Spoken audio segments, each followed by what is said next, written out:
میرا دل یہ کہتا ہے اے لوگو اس طرح جی کر فائدہ بھی کیا، ایسی آزادی کس کام کی جس میں روز اٹھتے ساتھ میرے نبی کی شان میں گستاخیاں ہم سن رہے ہوں اور حضور کو کوسا جا رہا ہوں، ہم کھاتے پیتے گھوم رہے ہوں۔ اس سے بہتر ہے کہ جیل کی کوٹری میں ہم زندگی گزار لیں، کل بارگاہ مصطفیٰ میں اٹھنے والا چہرہ تو رہے ہمارے پاس۔ اگر اللہ کے نبی صلی اللہ تعالی علیہ وسلم نے سوال کر لیا پکڑ کر کے کہ تیرے زندگی میں تیری جوانی میں مجھ پر تو لوگ رنگیلا رسول کہہ رہے تھے، تو کیا کہہ رہا تھا؟ تو کیا کہہ رہا تھا اس زمانے؟ تم کیا کہو گے؟ اے اللہ کے نبی میں مزدور تھا، میں کچھ نہیں کر سکتا تھا، میں غریب تھا، کام کاج کرتا تھا، میں کچھ نہیں کر سکتا تھا۔ یاد رکھو اس وقت میرے آقا تمہارے سامنے بلال حبشی کو لا کر کھڑا کر دیں گے۔ یہ کیا تھا بلال؟ یہ تو غلام تھا، اس کی پیٹھ پر سل رکھ کر کے پیٹھ گلا دی جاتی، تب بھی اپنی زبان پر میرا نام لینا نہیں چھوڑتا تھا۔ تم کون سی مزدوری کی شکایت لے جاؤ گے؟ بہانہ کرو گے اللہ کی بارگاہ میں، رسول کی بارگاہ میں بہانہ کرو گے؟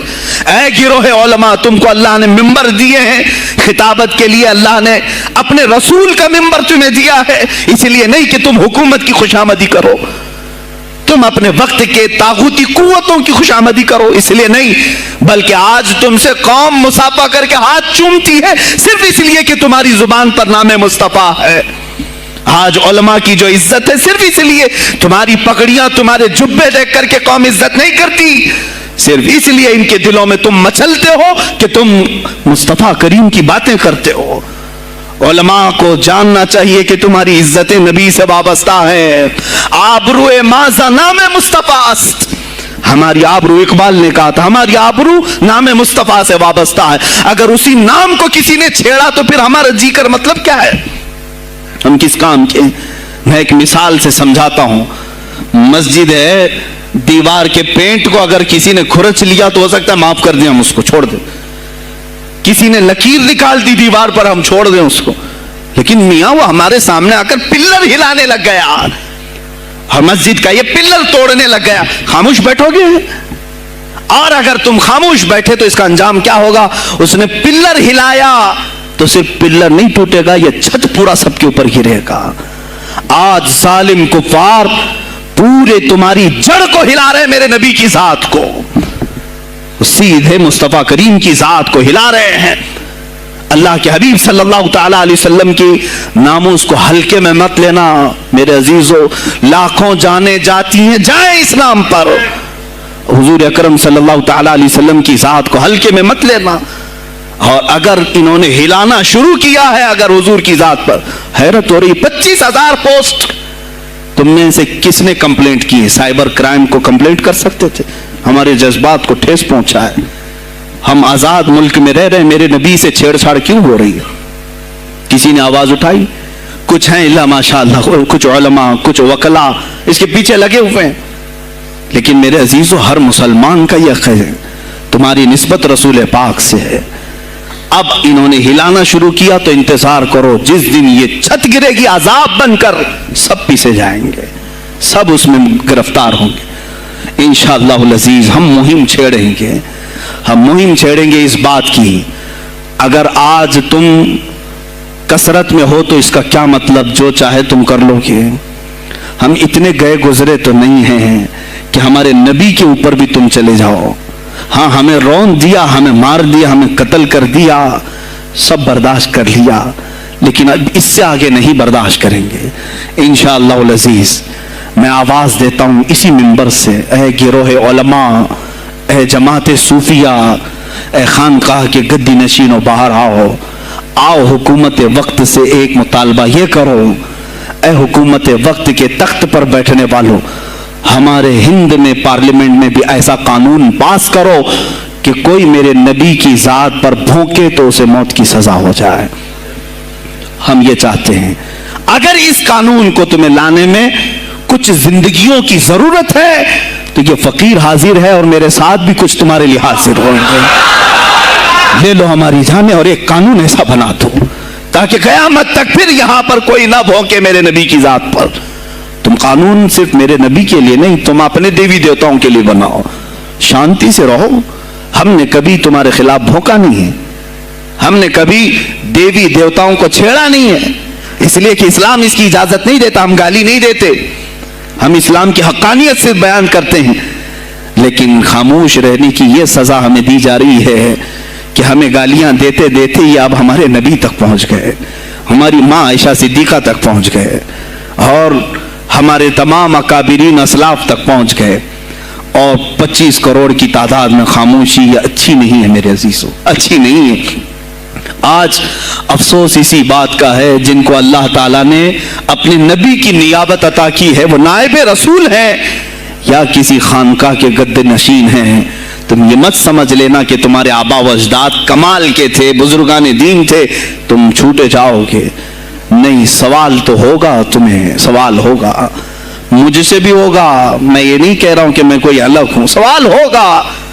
آؤ سر جوڑ کر کے ہم اس سلسلے میں کوشش کریں۔ غوث پاک رضی اللہ تعالیٰ عنہ کا یہی میسج تھا، ہندوستان میں شہاب الدین غوری نے جو پرچم اسلام لہرایا وہ آج تک اس کی دین ہے کہ مسلمان زندہ ہیں، آپ مسلمان باقی ہیں۔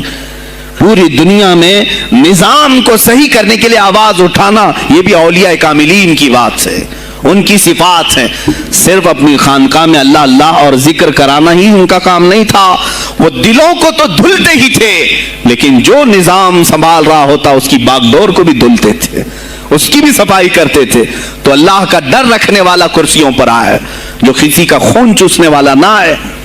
عزیزان گرامی وقار، اپنے سیاسی شعور کو بھی بیدار کرو، سیاست کو سمجھو، تم کب تک استعمال ہوتے رہو گے؟ اب اس میں علماء کو بھی آنا چاہیے کہ ان کے سیاسی شعور کو بیدار کرے۔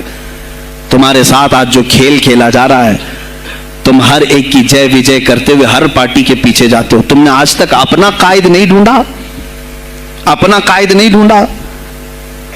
اور ان کو دیکھو، وہ کہتے ہیں کہ اگر پیٹرول 200 لیٹر بھی ہو جائے تو ہمارے قائد تو یہی ہیں، اس لیے کہ ہمارا ہم مذہب ہے، وہ ہمارے مذہب کی بات کرتا ہے۔ تمہارا کون ہے میرے عزیز؟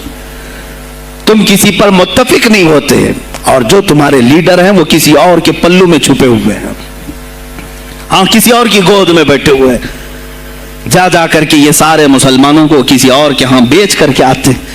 یہ سیاسی شعور بیدار کرو۔ مجھے معلوم ہے میری یہ باتوں کا سب سے زیادہ ایکشن کون لے گا، مجھے معلوم ہے، سب سے زیادہ کس کو کھلبلی مچے گی وہ بھی مجھے معلوم ہے، اسی لیے کہ میں ان سیکولر پارٹیوں کے بارے میں بول رہا ہوں جو چہرہ سیکولر بتا کر کے ہم آپ سب کے ووٹ لے کر کے چلے جاتے ہیں، اور پھر مجھے بتاؤ جن کو تم اپنا مسیحا سمجھ کر کے ان کے پیچھے جے جے کرتے گھومتے رہتے ہو، تمہارے مذہب پر آج کیا حملے نہیں ہوئے ہیں، کیا نہیں ہوئے؟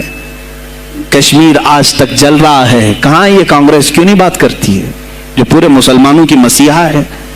کہاں ہے وہ سماجوادی، وہ بی ایس پی، فلاں فلاں فلاں جو پارٹیاں جن میں سب مسلمان جاتے ہیں؟ کیا ان کو اتنا بھی شعور نہیں کہ وہ پارلیمنٹ میں اس کے خلاف بات کریں، کہیں کہ یہ مسلمانوں کے ساتھ ظلم ہو رہا ہے، ہم ان کے ووٹ لیتے ہیں؟ نہیں بات کریں گے، یہ صرف اور صرف تمہیں استعمال کرتے ہیں، اور انہیں معلوم بھی ہے ہم نے ان سب کو خریدا ہے، ان کے لیڈروں کے منہ میں اپنی زبان رکھی ہوئی، یہ کوئی بولے گا نہیں، انہیں معلوم ہے۔ تمہیں یہ اندازہ نہیں میرے عزیزو، آج میں بولوں تو لوگوں کو تکلیف ہوگی۔ کشمیر کے ایسے حالات ہیں، رو رہے ہیں وہاں پر۔